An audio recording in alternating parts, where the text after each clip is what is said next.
네, 오늘 하나님이 우리에게 주시는 언약의 말씀 제목은요, 교회의 첫 번째 사명입니다. 지난주도 영원한 작품을 남기는 기다림, 집중, 도전 속에서 승리하셨습니까?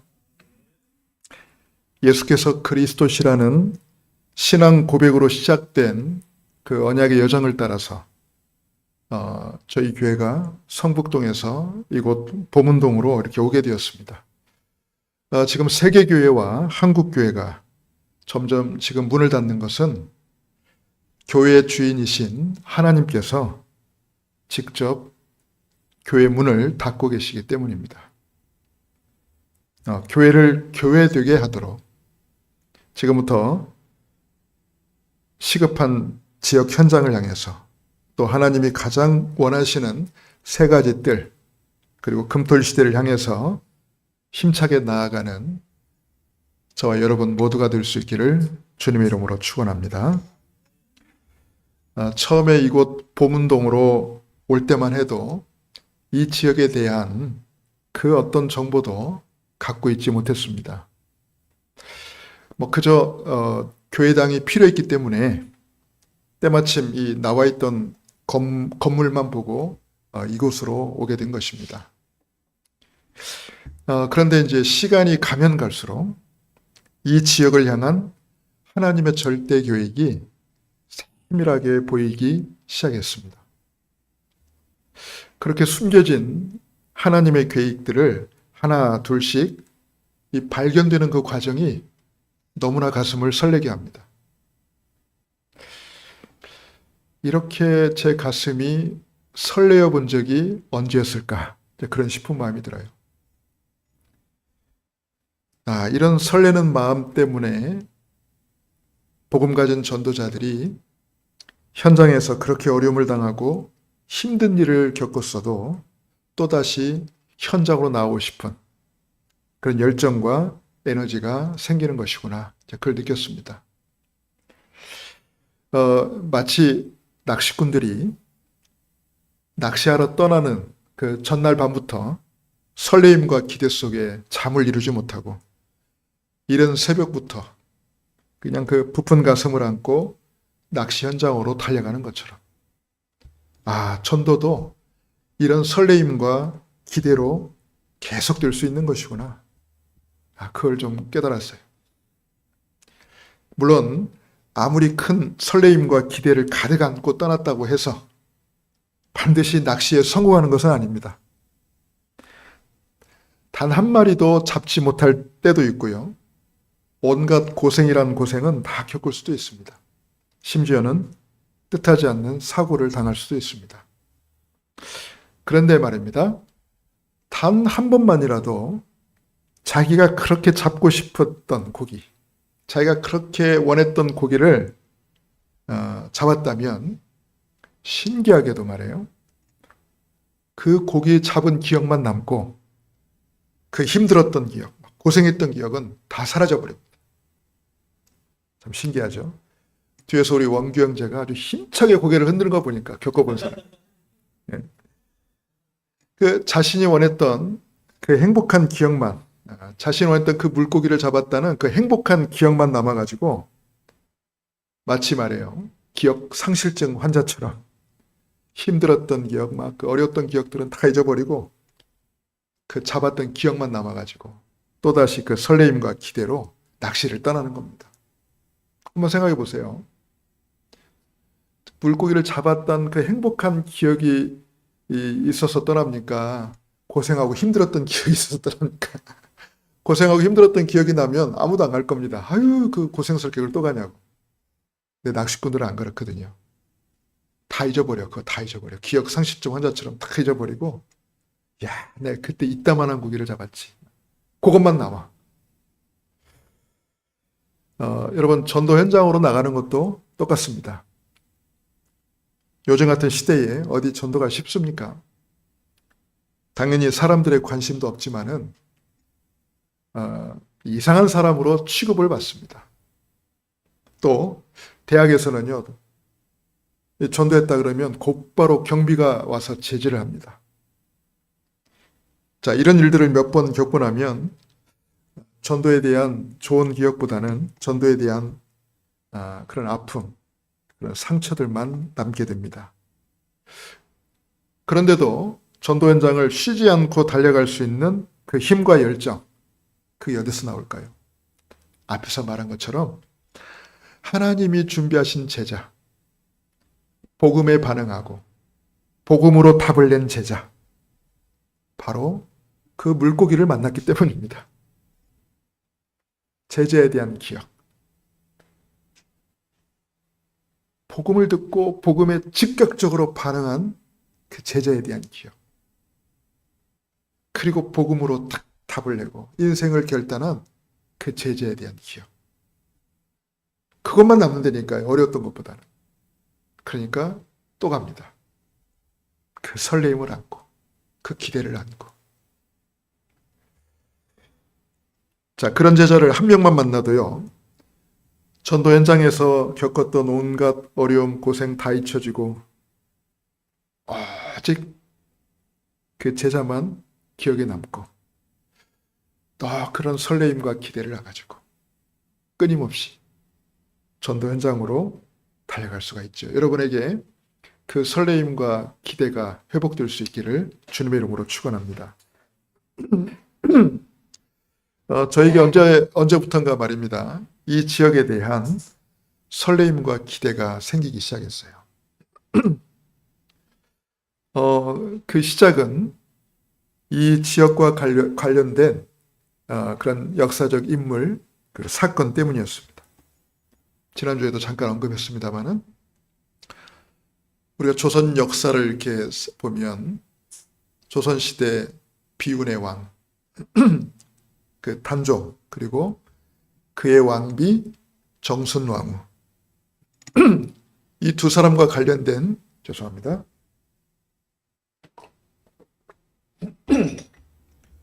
이 두 사람과 관련된 이야기가 참 저의 흥미를 끌었습니다. 너무나 가슴 아프고 슬픈 역사 속 인물, 이 정순왕후가 실제로 이곳에 그분의 흔적을 남겼어요. 이 동망봉이라는 지명도 그렇고요. 동쪽을 바라보는, 그리워하는 봉우리라는 동망봉이라는 이름도 그렇고, 바로 옆에 있는 그 청룡사가 그렇고, 청룡사는 그분이 또 기거했던 곳이라고 하고, 지금도 거기 문화재가 있습니다. 영조가 친필로 쓴 그 글이 있어요. 또 가까운 숭인공원에 마련된 이 정순왕후 기념 공간이 그렇습니다. 그러니까 그분의 흔적이 여기에 남아 있어요. 매년 그 정순왕후 그분이 속해 있던 그 종친회에서는 직접 이곳을 찾아와 가지고 매년마다 제사를 드리고 있습니다. 큰 행사더라고요, 그것도. 그러니까 매년 여기서 지금 제사를, 저 숭인공원에서 정순 왕후를 향해서 지금 제례를 올리고 있다는 거죠. 자, 그러면 여러분, 너무 오랫동안 이곳에 흑암의 망대가 굳건하게 자리를 잡았다는 겁니다. 그 흑암의 망대를 통해 얼마나 많은 저주와 재앙이 몰려올지 모릅니다. 그것을 막아내기 위해 곳곳에 하나님 나라의 망대를 세워야 합니다. 그 사명이 우리 교회에 주어졌습니다. 이곳에 빛의 망대를 세우고 모든 저주와 재앙을 몰아낼 때 후대들이 돌아오게 되고 빛의 경제가 반드시 회복될 줄 믿습니다. 이 지역 속에 세워진 우리 주님의 숲교회가 지금부터 반드시 이루어야 될 첫 번째 사명이 무엇인지 오늘 같이 말씀을 나누려고 합니다. 자, 오랜 세월 흑암이 장악한 지역을 살리기 위해서 예수 그리스도께서 보여주신 일이 있습니다. 첫 번째, 예수 그리스도께서 보여주신 일입니다. 오늘 읽은 이 본문에 보면 그 앞부분에 말입니다. 누가복음 10장 1절에 보면은 예수님이 70인 제자를 따로 세우셨다라는 말씀이 나와요. 여러분, 그 성경에서 예수님의 12사도 외에 예수님이 특별히 70인 제자를 따로 세웠다는 기록이 있습니다. 근데 여러분, 예수님의 12제자는요, 그 이름이 성경에 다 기록되어 있습니다. 마태복음에도 나와 있고, 마가복음에도 나와 있고, 누가복음에도 나와 있고, 요한복음에도 나와 있어요. 12제자 이름이 다 나와 있어요. 그런데 예수님께서 따로 세운 70인 제자에 대한 이름은 전혀 언급이 없습니다. 여러분, 그 굉장히 중요한 의미가 있어요. 12제자는 드러난 제자예요. 지금으로 말하면 말 그대로 목회자들이에요. 드러난 제자. 예수님과 함께 이곳저곳을 함께 다니고 동행하고 그렇게 같이 했던, 지금으로 말하면 목회자죠. 대표적인 눈에 보이게 세운 제자들입니다. 근데 이 70인 제자는요, 특별 제자예요. 특별 제자. 예수님의 특별 제자. 그래서 이름이 없고요, 숨겨진 제자입니다. 그러면서 이 제자를 세운 목적이 뭐냐면 지역 현장을 살리도록 세운 제자입니다.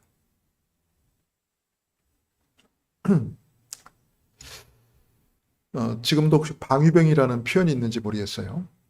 근데 우리 어릴 때는 우리 동네에 그 방위병들이 근무하는 초소가 있었어요. 근데 아시면 아시겠습니다만은 현역병과 구분되는 게 방위병이잖아요.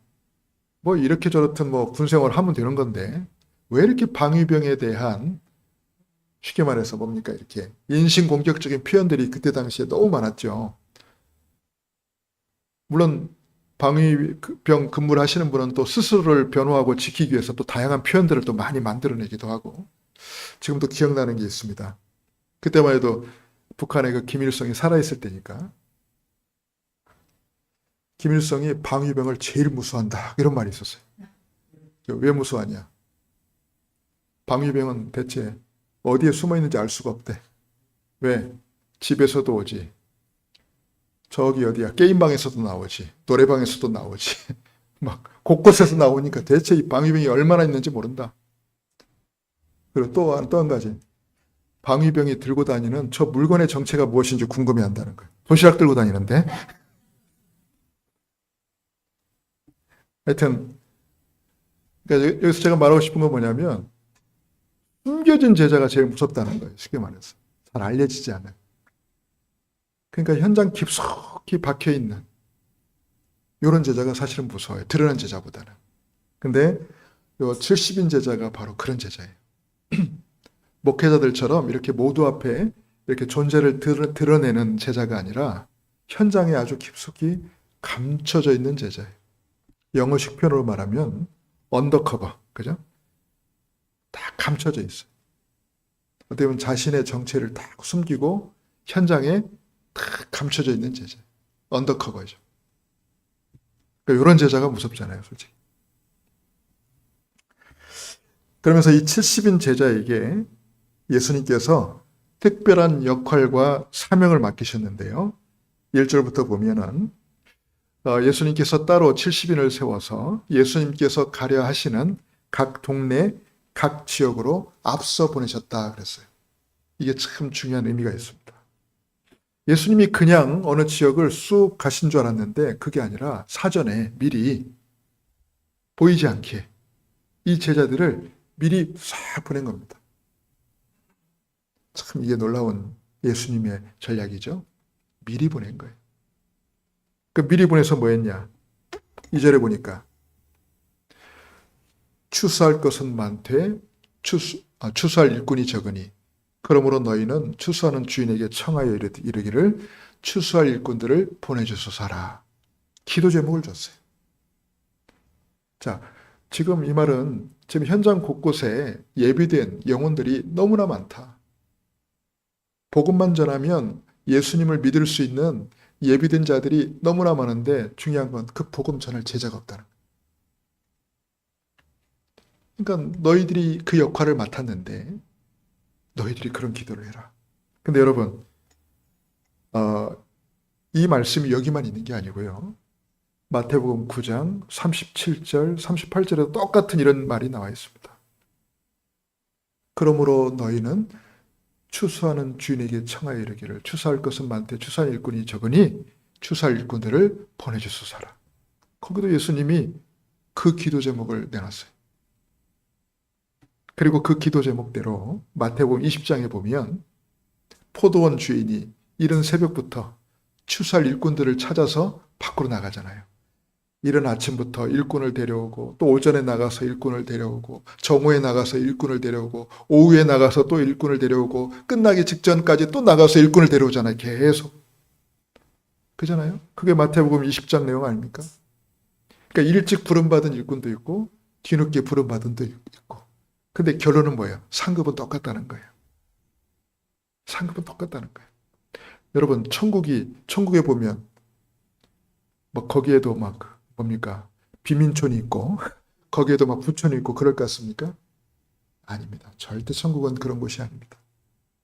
이 땅에서만 빈부격차가 있는 거고 지위 고하가 있는 거지 천국은 그런 곳이 아니에요. 착각하지 마세요. 그래서 어떤 분은 이 땅에서 뭡니까? 교회에서 열심히 헌신하고 봉사하고 간부는 천국 가면 큰 면류관을 쓰고 교회 대충 왔다 갔다 하고 그냥 그렇게 다니는 사람은 천국 가면 개털 모자 쓴다. 막 그런 말도 있는데 성경이 어디에 그런 말이 있습니까? 그건 사람이 지어낸 거지. 절대 그런 말 없어요. 상급은 똑같습니다. 자, 그러면 3절에 보니까 이 제자들에게 예수님께서 또 가라 그랬어요. 가라. 이 말은 너희가 있을 곳은 현장이니까 현장으로 가라.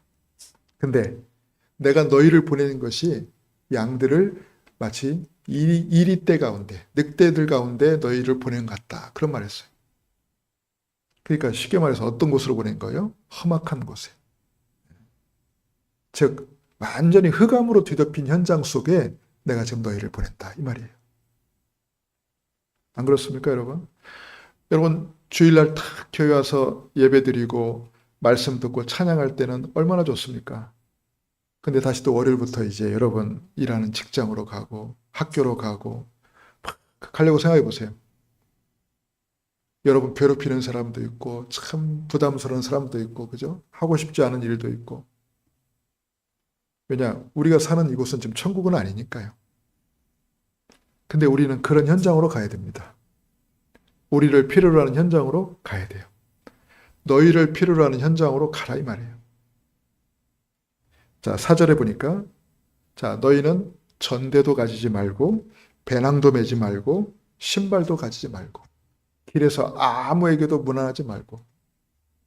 여러분 전대가 뭡니까? 전대. 돈주머니, 지금으로는 지갑도 가지지 말고. 배낭은 뭡니까? 내 생필품을 넣고 다니는 가방 아닙니까? 그것도 가지지 말고. 심지어는 신발, 예비 신발 이것도 가지지 말고. 그리고 아무하고 이렇게 이야기하지도 말고. 그러라고 했어요. 여러분 이게 뭔 말이죠? 너희 쓸 것은 너희가 준비하지 말라 이 말이에요. 뒤에도 나옵니다마는 너희가 나의 보냄을 받고 나의 부르심을 받고 나로부터 보냄을 받았다면 너희에게 필요한 모든 것들은 현장에서 다 공급받을 거다. 그 말이거든. 그러니까 너희가 너희 스스로를 막 책임지려고 노력하지 마라 이 말이거든. 안 그렇습니까 여러분? 뭔가 일을 맡겼으면 그 맡긴 사람이 다 책임지는 거 아니겠어요? 그잖아요. 자, 그러면서 5절에서 6절에 보면은 어디를 가든지 가는 곳에 제일 먼저 너희들이 할 게 뭐냐? 먼저 그 집에 평안이 임하기를 기대해라. 평안을 선포해라. 참, 이게 굉장히 중요한 말입니다. 왜냐, 우리는 평안의 기쁨의 소식을 전하는 자들 아닙니까? 그리스도께서 사단의 권세를 깨뜨리시고 승리하셨다는 소식을 전하는 자들 아닙니까? 세상 말로 새로운 세상이 왔다. 이 선포하라는 말이에요. 완전히 흑암에 잡혀가지고 어둠에 눌려있는 그들에게 자, 이제 새로운 세상이 열렸다. 그걸 선포하는 거예요. 여러분 어디를 가든지요, 여러분 그렇게 기도하세요. 주여, 이곳에 사단의 권세를 깨뜨려주고 승리하신 그리스도께서 이곳에 주인으로 임하여 주옵소서. 그리스도께서 이곳의 주인으로 친히 임재하여 주옵소서. 이곳의 모든 어둠, 흑암, 저주의 세력이 그리스도 예수 이름으로 완전 떠나가게 하옵소서. 그게 저와 여러분의 사명이에요. 가는 곳마다 평안을 임하게 하는 것. 그래서 저와 여러분을 보면 사람들이 마음에 뭘 느껴야 됩니까? 아, 평안하다. 이걸 느껴야 돼. 뭔지 모르지만 이분을 만났는데 마음이 평안해져. 이게 굉장히 중요한 거거든요. 즉, 이 사람을 사로잡고 이 사람을 짓누르고 있던 어둠이 떠나갔다는 거예요. 어둠이, 그리스도 이름 앞에 어둠이 떠나간 거예요. 그래서 여러분이 가는 곳에 곧 평안이 임하시기를 주님의 이름으로 축원합니다. 여러분은 빛이잖아요, 빛. 여러분 속에 빛이 있잖아요. 여러분이 가는 곳에 어둠이 떠나가야 됩니다. 맞습니까? 어둠이 떠나면은요, 거기에 평안이 임하는 거예요. 혹시 반대의 상황이 안 생기기를 주님의 이름으로 축원합니다. 평안했다가 갑자기 여러분 보는 순간 불안해져요. 우리끼리 쓰는 농담이 있지 않습니까? 웃다가 딱 나타났는데 갑자기 흑암이 덮이네. 자, 여러분, 흑암이 덮였다가도 저와 여러분이 가면 흑암이 떠나야 됩니다. 아멘입니까? 우리가 어떤 존재인데 말이에요. 우리는 빛을 몰고 다니는 자들이에요. 여러분 가는 데마다 모든 흑암이 떠나야 될 줄 믿습니다. 그리고 아까 말한 대로 7절, 8절에 보면 현장에서 너희 쓸 것을 다 공급받으라고 말합니다. 거기서 너희가 먹을 것도 마실 것도 다 얻고, 너희가 거기서 잠잘 것도 다 얻고, 왜? 다 준비되어 있다 이 말이에요. 이걸 믿고 가라 이 말이에요. 자, 그러니까 이 70인 제자는 뭐냐면 모든 걸 현장에서 다 담내는 제자들이에요. 그러니까 이걸 요즘으로 해석하면 뭡니까? 다 직업을 갖고 있는 거예요. 다 각자. 그게 바로 현장에서 해결하는 거 아닙니까? 응? 누가 뭘 날 도와주는 게 아니잖아요. 응? 아니 누가 쌓아놓고 내가 쌓아놓고 쓰는 건 아니잖아요. 현장에서 내가 일하면서 거기서 주는 것으로 내 생계를 내가 감당하고, 그게 현장 제자입니다. 그러니까 현장 제자는 자기 직업이 있는 거죠. 현장에서 일을 하면서 현장에서 내가 쓸 것을 얻는 거죠.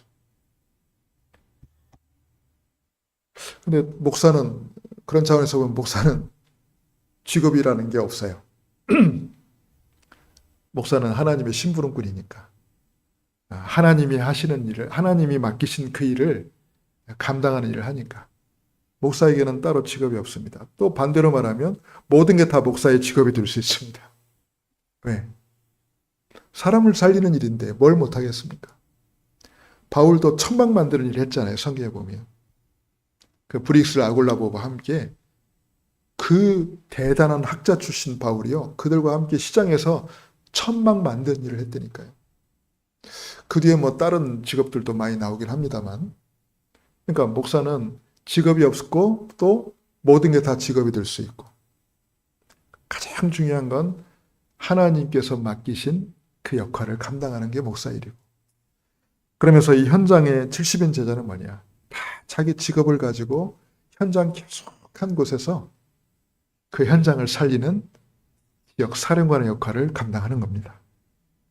자, 9절에 보면 병자를 고치라, 병자를 고쳐라.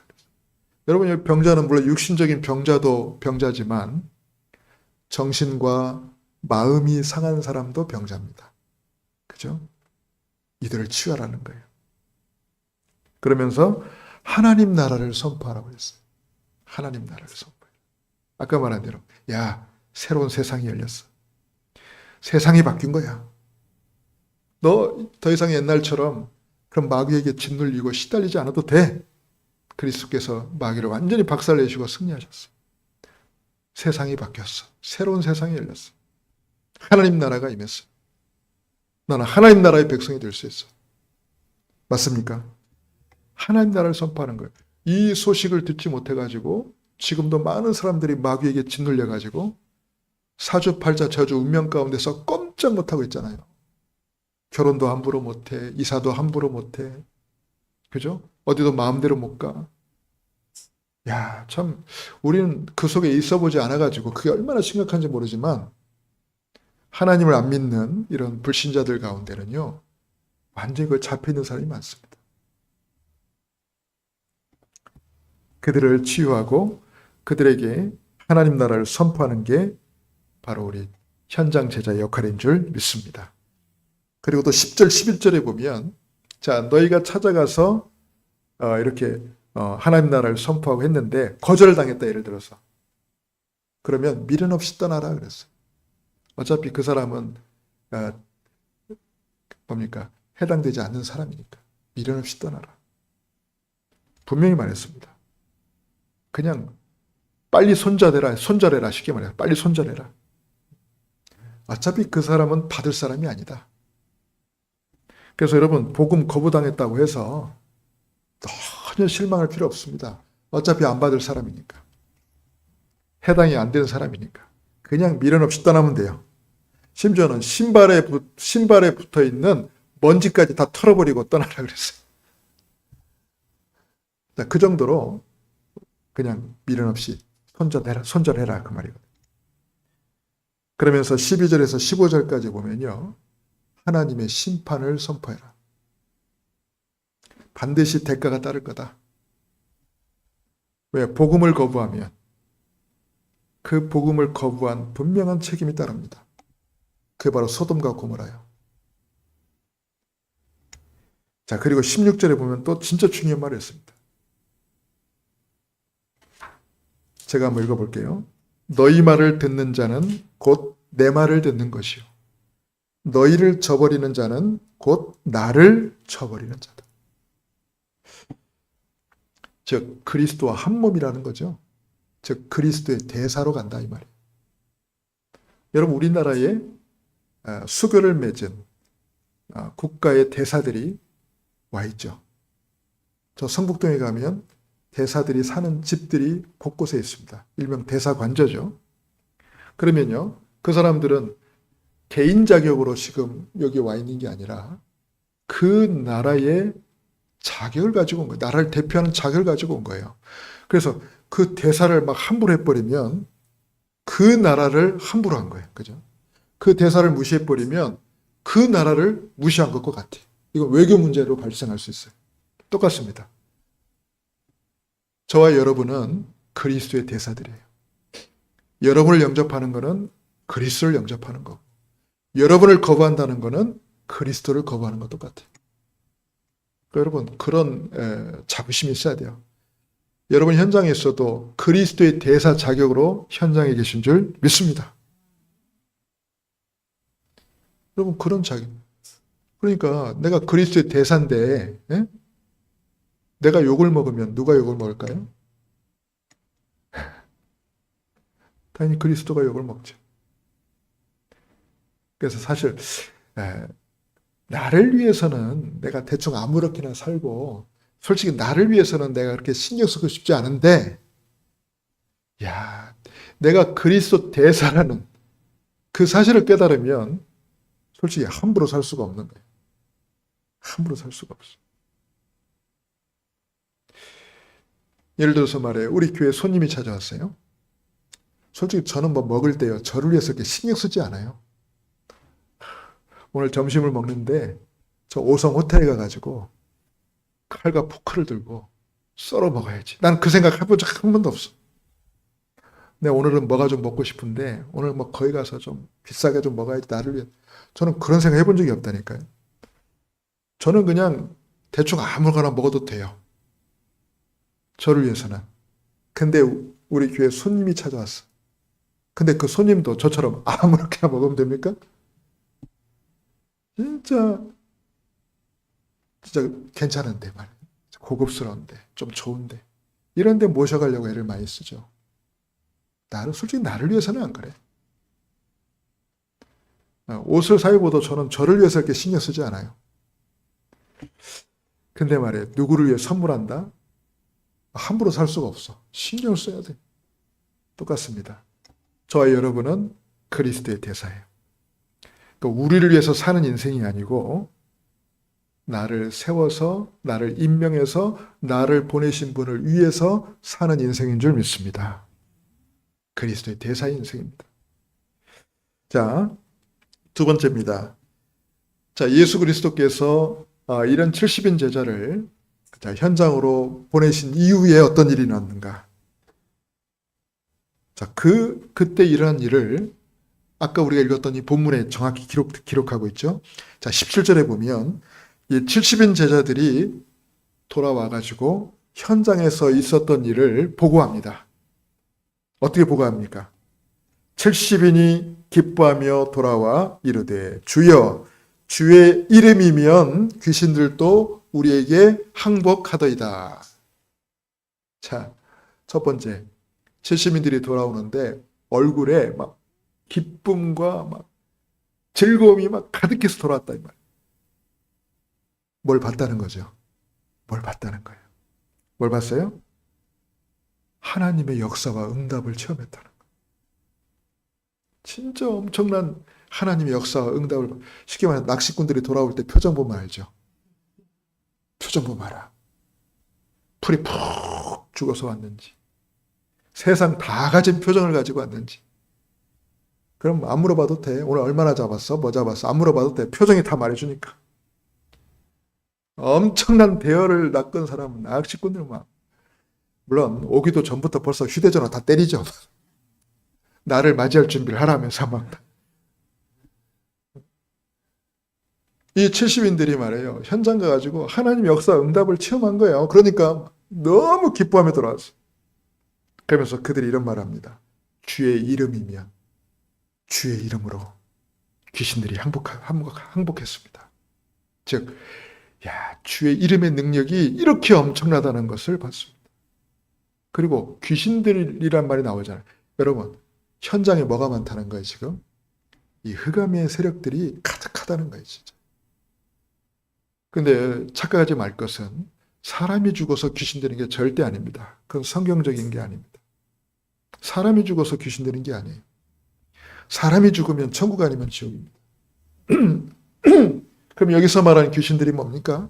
본래 천사였는데 마귀를 따르는 쫄개들이에요. 이게 영적 존재죠. 근데 이게 죽은 사람을 흉내내다 보니까 마치 사람이 죽어서 귀신 되는 것처럼 착각을 하는 겁니다. 절대 안 그렇습니다. 본래 영적 존재, 본래 천사였어요. 근데 타락한 영입니다.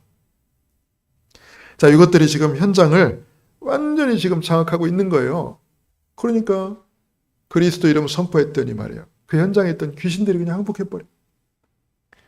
자, 더 중요한 건 이 70인 제자들의 보고를 들은 예수님의 반응입니다. 자, 예수님이 세 가지 메시지를 주셨어요. 먼저 18절에 이렇게 말하죠. 사탄이 하늘로부터 번개같이 떨어지는 것을 내가 보았노라. 아멘.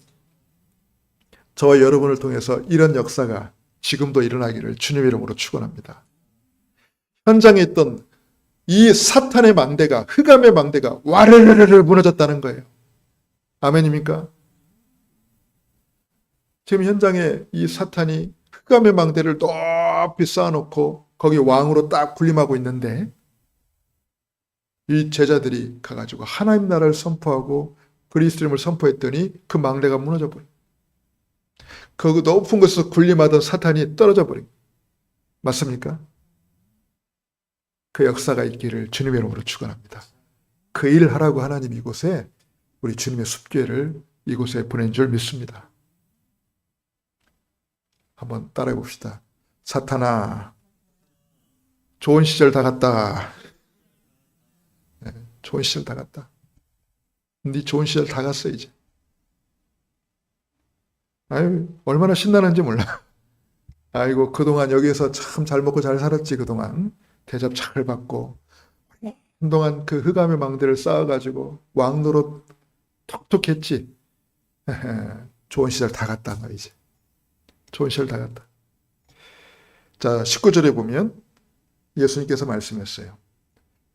저와 여러분, 우리 전도자에게 예수님이 뭐라고 말씀했냐면, 내가 너희에게 뱀과 전갈을 밟으며 원수의 모든 능력을 제어할 권능을 주었노니. 줄 것이 니가 아니고 미래형이 아니고 과거형입니다. 주었노니. 맞습니까? 주었으니 너희를 해할 자가 결코 없으리라. 아멘.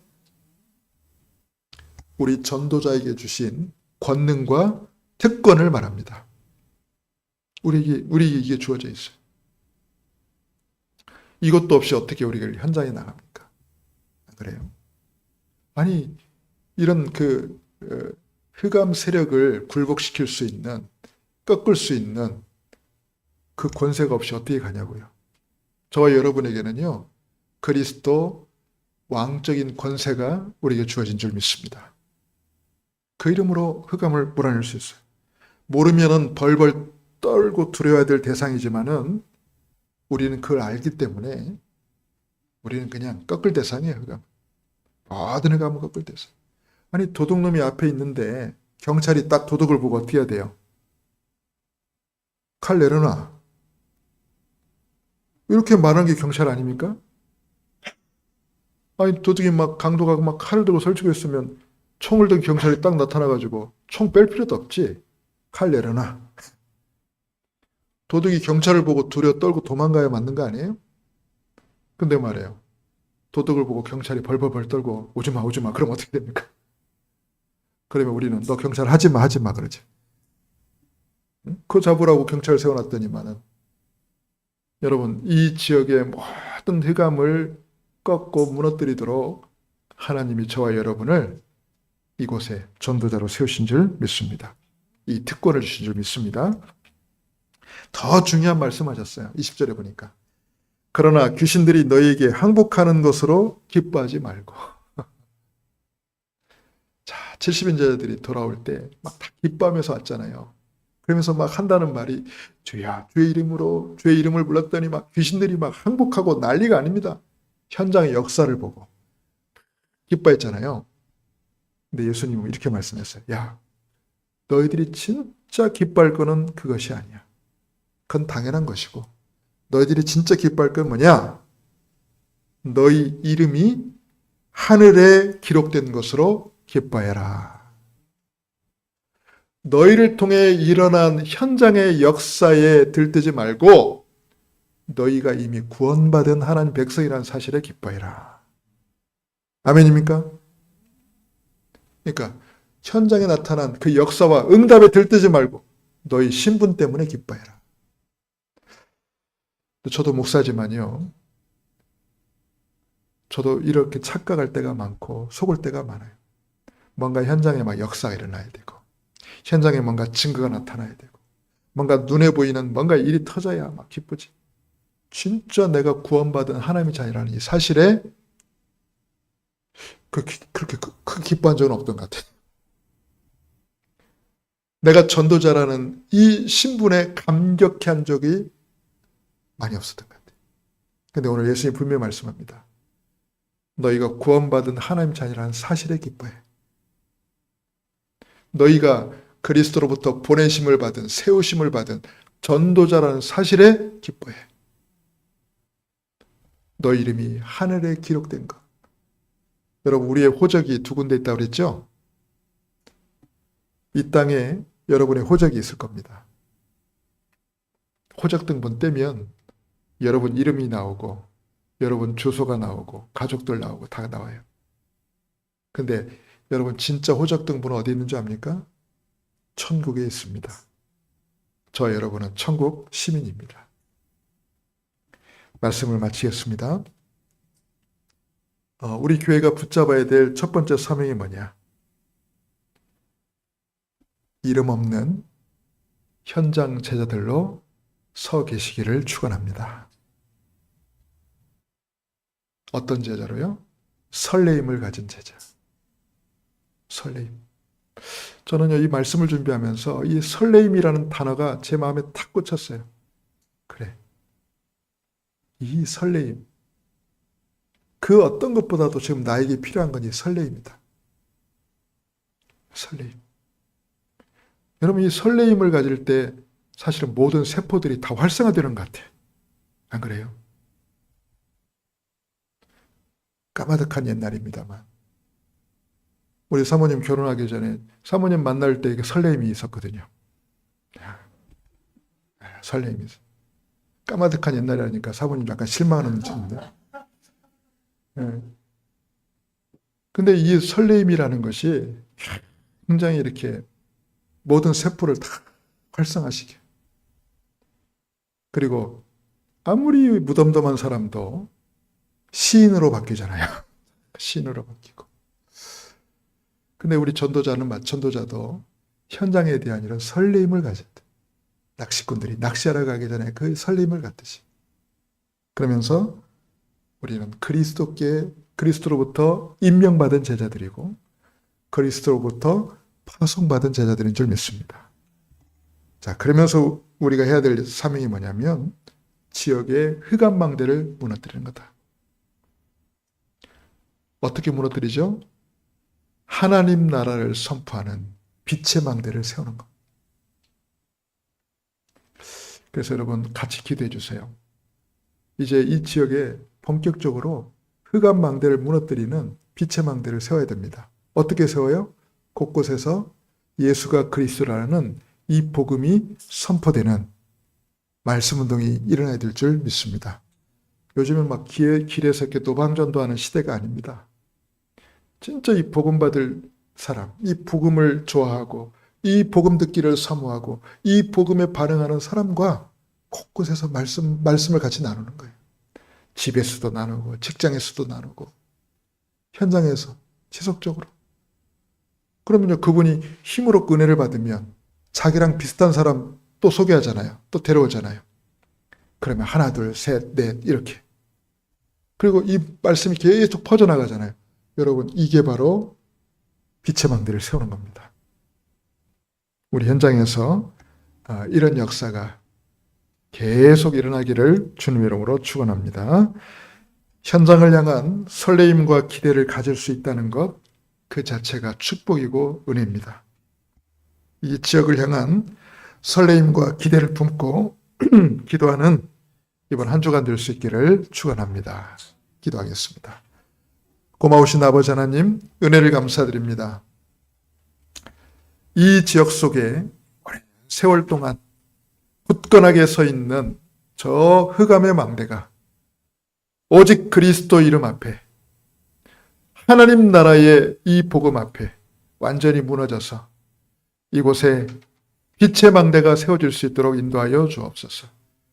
곳곳에 이 복음 듣기를 사모하는, 이 복음에 반응하고 이 복음으로 답을 얻는 중요한 하나님 나라의 백성들이 곳곳에서 일어나서 빛을 밝히는 말씀 운동이 일어나게 하옵소서. 살아 역사하시는 우리 주 예수님의 이름으로 감사하며 기도하옵나이다. 아멘.